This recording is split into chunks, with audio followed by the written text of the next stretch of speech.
திருச்சியில் திமுக வேட்பாளர் வெற்றி பெற்றால் அவரை தீபாவளிக்கு பட்டாசு வாங்குவது போல் தேடி அலைய வேண்டும் என்று முன்னாள் அமைச்சர் விஜயபாஸ்கர் விமர்சித்துள்ளார். திருச்சி மாவட்டத்தில் நடைபெற்ற அதிமுக வேட்பாளர் அறிமுக கூட்டத்தில் முன்னாள் சுகாதாரத்துறை அமைச்சர் விஜயபாஸ்கர் சிறப்பு விருந்தினராக கலந்து கொண்டார். அப்போது பேசிய அவர், கடந்த 5 ஆண்டு காலமாகவே திருச்சி தொகுதி வெற்றிடமாகவே உள்ளது என்றும், திமுக வேட்பாளர் வெற்றி பெற்றால் அவரை தீபாவளிக்கு பட்டாசு வாங்குவது போல தேடி அலைய வேண்டும் எனவும் கூறினார்.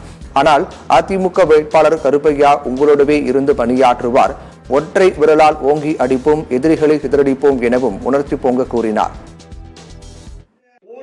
பாம்பை மிதிக்கக்கூடிய அழுத்தமா சொன்னா ஓடுகின்ற பாம்பு வாரத்தில் மிதிக்கப்பட்ட தலையில் மிதிக்கக்கூடிய ஆற்றல் படைத்தவர் அன்பு தம்பி பாசனுடைய மாவட்ட செயலாளர்.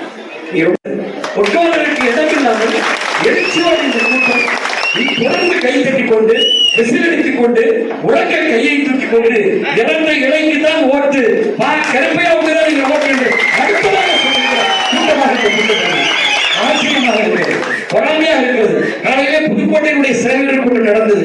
அதையும் தாண்டி எழுச்சியின் கூட்டத்தை திருவண்ணாமலை பார்க்கின்றோம் என்று சொல்வது எனக்கு மாற்று கருத்து. உண்மையை சொல்றேன், எழுச்சியா நம்பிக்கையோடு இருங்கள், உணர்வோடு இருங்கள். அழுத்தமா சொல்றோம், காலையில தூக்கி விடுங்க. திருச்சியில அங்கீகரிக்கப்பட்ட கட்சி வேட்பாளர் அதிமுக